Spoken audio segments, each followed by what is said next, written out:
কি কি অপরাধের কারণে পরকালীন জীবনে আমাকে আফসোস করতে হবে, হতাশায় ভুগতে হবে, দুঃখে প্রাক্রান্ত হৃদয়ে নিজের হাত নিজে কামড়াবো। ওই কারণগুলি যদি আমরা দুনিয়াতে বর্জন করি আর যেইগুলি করলে পরে পরকালে চিরস্থায়ী আনন্দ লাভ করা যায় এইগুলি যদি অর্জন করি তাহলেই আমরা কামিয়াব হয়ে যাব, ঠিক কিনা? তো এই জন্য আমাদের সতর্ক হওয়া দরকার। কিয়ামতের ময়দানে এই যারা জালিম, এরা মিথ্যাবাদী, এরা কি? এরা আল্লাহর সাথে মিথ্যা কথা বলে, আল্লাহর সাথেও মিথ্যা কথা। যারা আল্লাহর সাথে মিথ্যা কথা বলে তারা মানুষের সাথে কি সত্য কথা বলে? এদেরকে যখন জাহান্নামের কিনারায় ঠেলে দেওয়া হবে, দাঁড় করানো হবে, সূরা আনআমের 28 নম্বর আয়াত আপনারা পড়ে দেখবেন। আল্লাহ তাআলা তার রাসূলকে বলেন, ওগো রাসূল, ওয়ালাউ তারা ইউকিফু আলান নারি ফাকালু ইয়া লাইতানা নুরাদ্দু ওয়ালা নুকাযযিবা বিআয়াতিনা রাব্বিনা ওয়া নাকুনা মিনাল মুমিনিন। আল্লাহ তাআলা তার রাসূলকে বলে, ওয়ালাউ তারা, ওগো রাসূল, আপনি যখন দেখবেন ইউকিফু আলান নারি, যখন তাদেরকে জাহান্নামের কিনারায় দাঁড় করানো হবে, তখন তারা আফসোস করে বলবে। কি আফসোস করবে? ইয়া লাইতানা, আফসোস, দুর্ভাগ্য, নুরাদ্দু ওয়ালা নুকাযযিবা বিআয়াতিনা ফানাকুনা রাব্বিনা ওয়া নাকুনা মিনাল মুমিনিন। নুরাদ্দু, আমাদেরকে আল্লাহ গো আবার দুনিয়ায় পাঠায় দাও, আবার দুনিয়ায় পাঠিয়ে দাও। ওয়ালা নুকাযযিবা বিআয়াতিনা, দুনিয়ায় গিয়া তোমার একটা আয়াত কেউ মিথ্যা বলবো না, তোমার একটি আয়াতকে আমরা মিথ্যা অমান্য করব না, পাঠিয়ে দাও দুনিয়া। রব্বিনা, ও আমাদের রব, ওয়া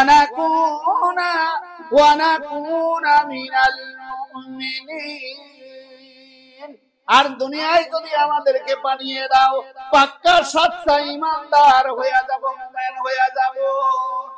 দাবিটা তো খারাপ, দাবিটা কি খারাপ করছে? কথা কয় না, দাবি খারাপ, দাবি ভালো।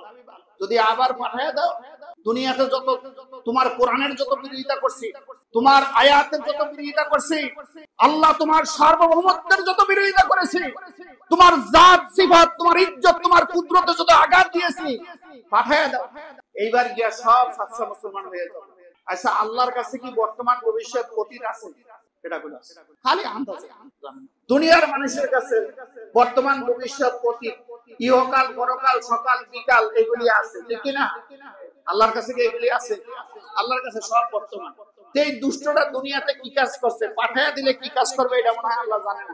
হ্যাঁ, আল্লাহ বলতেছে, এই যে তোরে আজকে জাহান্নামের কিনারায় দাঁড়া করানোর আগে যে তুই আফসোস করলি, শিকল দিয়া বাইদা ফালানের আগে যে আফসোস করলি, তোরে যদি আমি দুনিয়াতে পাঠায়া দেই তাহলে তুই কি কাজ করবি? শোন, বাল বাদালাহুম মা কানু ইউখফুনা মিন ক্বাবলু ওয়ালাউ রুদ্দু লাআদু লিমা নুহু আনহু ওয়া ইন্নাহুম লাকাযিবুন। শোন, দুনিয়াতে থাকা অবস্থায় আমার হুকুম হাকাম যদি অমান্য করছো, লঙ্ঘন করছো, গোপন করছো, হুকুম হাকাম আমার বিধানের কথা বললে বিরোধিতা করছো, এখন যদি তোকে আমি আবার দুনিয়ায় পাঠায়া দেই তাহলে আগে যা ছিলি তার চেয়ে ভয়ঙ্কর রূপে তুই আসবি। এবার আল্লাহ ফতুয়া দিতেছে, ওয়া ইন্নাহুম লাকাযিবুন। এই যে দুনিয়ায় ফিরে যাওয়ার জন্য দাবি হয়ে জানে মাহশরে আফসোস করে যারা করে, এরা হলো পৃথিবীর সবচেয়ে চরম মিথ্যাবাদী। নাউজুবিল্লাহ। তাহলে বোঝা গেল একবার গেলে আর আসার সুযোগ নাই, ঠিক কিনা? ডায়াবেটিস হয়ে গেলে আর ভালো হওয়ার সুযোগ নাই, বড়ি ডেলি খাটতে হবে, ডায়াবেটিসের হাঁটা হাঁটতে হবে। এটা বলে ডায়াবেটিস রোগীর আমার ফিরতে লাগবে। আমি নিজেও একজন ডায়াবেটিস, আমার এই করোনার পরে আমার আজকে প্রায় ইনশাআল্লাহ 2 বছর হয়ে গেছে আল্লাহর রহমতে ডায়াবেটিস। সকালে উঠে দেখিস তো হাঁটে, এটা তোমার হাঁটতে দিছে। যত ডায়াবেটিস রোগী পৃথিবীতে হাঁটছে একজন কি বাইচা আছে? কথা কয় না, এই ডায়াবেটিস এর কথা কয় না। যত ডায়াবেটিসের রোগী দৌড়াদৌড়ি হাঁটাহাঁটি করছে, এখন একজন কি বেঁচে আছে? ডায়াবেটিস ভালো হয়ে গেছে? হয় নাই, ডায়াবেটিস হওয়ার আগে সতর্ক থাকা দরকার যাতে ডায়াবেটিস না হয়, ঠিক কি না কোন? আর ডায়াবেটিসের হাঁটা না হাইটা আল্লাহর রাস্তায় হাঁটেন, ফজরের নামাজ পড়ে নিয়ত করেন আজকে অমুক ভাইয়ের সাথে দেখা করবো আল্লাহর মহব্বতের জন্য, আর তার কাছে দ্বীনের দাওয়াত দিব, কোরআনের দাওয়াত দিব। ডায়াবেটিসের হাঁটাও হাঁটা হবে, আর প্রতি কদমে কদমে আল্লাহ 10টা করে নেকি দিবে, আর তার সঙ্গে ঘর থেকে বের হওয়ার পরে ফিরে না আসা পর্যন্ত 70,000 রহমতের ফেরেশতা আপনার গুনাহ মাগফিরাতের জন্য দোয়া করবে। তাহলে আজ থেকে ডায়াবেটিসের হাঁটা বন্ধ। কথা কয় না, ডায়াবেটিস হ্যাপেন গিয়ে আমি নিজেও তো বলছি আমারও ডায়াবেটিস আছে, আগে আজকে সকালেও ডায়াবেটিসের হাঁটা হবে না, হাঁটা হবে আল্লাহর দ্বীনের দাওয়াত। জোরে কোন কিসের? ডায়াবেটিস যারা তারা জোরে কোন। হাঁটা কিসের হবে? ডায়াবেটিসের হাঁটা না, হাঁটা হবে দ্বীনের দাওয়াতে, দ্বীনের মিশন নিয়ে যাবেন, আল্লাহ আপনার ডায়াবেটিস ভালো করে দিবেন। ঠিক কি না কয়?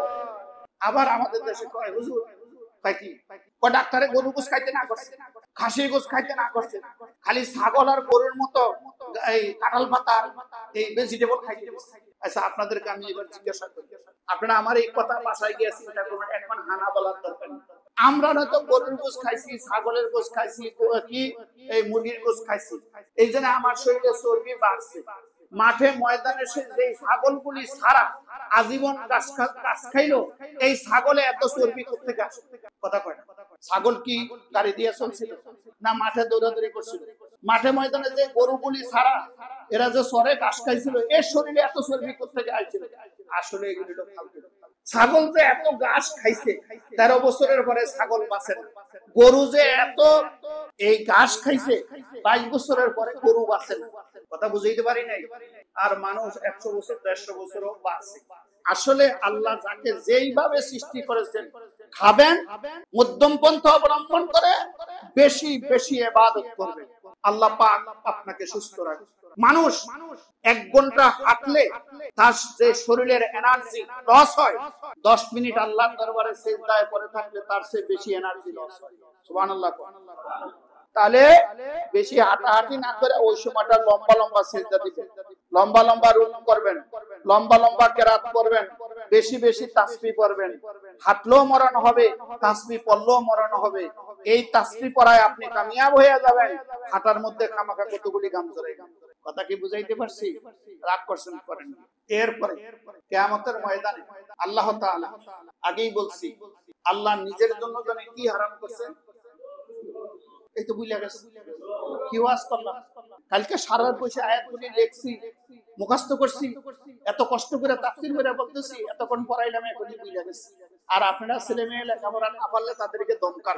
আর আপনাদের যদি এই ক্লাসটা আগামী জুমায় নিতে পারতাম, তাহলে আমার মনে একটা শান্তি পাইতো যে আপনাদের মনে আছে কিনা। বাচ্চা কাচ্চারা যে দমকান, নিজের অবস্থাটা কোথায় বলেন তো? আল্লাহ নিজের জন্য কি হারাম করছেন? জুলুম হারাম করছেন। এই তো লাইনে আছে। আল্লাহ এত ইনসাফ পরায়ণ, এত জাস্টিস পূর্ণ আল্লাহর সিদ্ধান্ত। এই দুনিয়াতে একটা গরুর গুতা দিছে, একটা কুকুর আরেকটা কুকুরকে কামড় দিছে, একটা মোরগ আরেকটা মোরগকে ঠুকর দিছে। এটার তো বিচার হবে না? কোথায় হবে?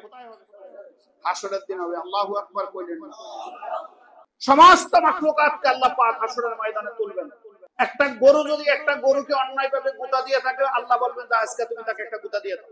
একটা কুকুর একটা কুকুরকে কামড় দিছে, আল্লাহ বলবে কামড় দিয়ে দাও। এইভাবে বিচারের পরে আল্লাহ পাক সমস্ত মাখলুকাতকে বলবেন, তোমাদের বিচার হয়ে গেছে, তোমরা আজ হাসরের ময়দানে মাটির সঙ্গে মিশে যাও। মানুষ এবং জিন ছাড়া সমস্ত মাখলুকাত ময়দানে মাহশরে মাটির সঙ্গে অটো মিশে যাবে। আল্লাহু আকবার। আল্লাহ। যাদের আমলনামা বাম হাতে পেল, যাদের সম্পদ আর সন্তান কোনো কাজে আসে নাই, ক্ষমতা প্রভাব প্রতিপত্তি কাজে আসে নাই, এরা চিৎকার দিয়া বলবে, ওয়ায়াকুলুল কাফিরু ইয়া লাইতানি, ওয়ায়াকুলুল কাফিরু ইয়া লাইতানি কুনতু তুরাবা। কাফের এবং জালিম জাহান্নামীরা চিৎকার দিয়া বলবে, হায় আল্লাহ, আফসোস, দুর্ভাগ্য, চোখের সামনে সমস্ত মাখলুকাত মাটির সঙ্গে মিশে গেল। কুনতু তুরাবা, আজকে আমরাও যদি ময়দানে মাশরে মাটির সঙ্গে মিশে যাইতাম, আমরা যদি মিশে যাইতাম, তাহলে তো আমাদেরকে জাহান্নামে যেতে হতো না। গরু জাহান্নামে গেল না, ছাগল জাহান্নামে গেল না, কুকুর জাহান্নামে গেল না। আশরাফুল মাখলুকাত বানিয়ে জমিনে পাঠিয়েছিলা তোমার নাফরমানি করার কারণে আজ আমাকে জাহান্নামের লাকড়ি হতে হতো। হলো আফসোস আফসোস আফসোস, আল্লাহ তুমি যদি আমারে মাটির সঙ্গে মিশাইয়া দিতা। এই মসজিদে কয়েকবার বলছি, ছাগল সাদা পাতা কথা কয় না, ছাগল সাদা পাতা, ছাগলে বিড়ি সিগারেট কথা কয় না, ছাগলে বিড়ি খাইছে, কুকুরে বিড়ি খাইছে, মানুষে তো খায় না।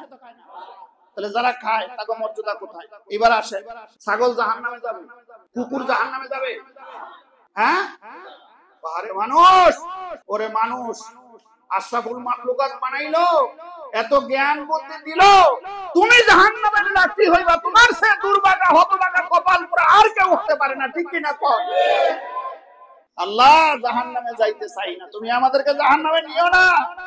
জান্নাতে যাওয়ার জন্য যে আমল করার দরকার, যেই পরিমাণ তোমাকে ভালোবাসা দরকার, মহব্বত করা দরকার, তোমার বিধান যেই পরিমাণ মানা দরকার, এই পরিমাণ মানার তৌফিক দাও, তৌফিক দাও আল্লাহ। জাহান্নামে নিও না, দুনিয়ার আগুন সইতে পারি না। আমার ভাইরা, এই জন্য আমরা আশরাফুল মাখলুকাত, আমাদের উত্তম আমল করা দরকার, ঠিক কিনা? তাহলে আজকে যেই কটা বললাম, 16টা আফসোস জাহান্নামীরা করবে, তার মধ্যে একটা হলো আমলনামা যখন পাবে আফসোস করবে, বাম হাতে যখন পাবে তখন আফসোস করবে, জাহান্নামের কিনারায় যখন দাঁড়াবে তখন আফসোস করবে, ময়দানে মাশরে বিচার ফায়সালা দেখে আফসোস করবে। এই আফসোস তখন করে লাভ নাই, সতর্ক হওয়া দরকার এবং জীবনটা সুন্দর করা দরকার। ইনশাআল্লাহ আগামী জুমায় বাকি আলোচনাগুলি করব। মা তৌফিক ইল্লা বিল্লাহ। আসসালামু আলাইকুম ওয়া রাহমাতুল্লাহ।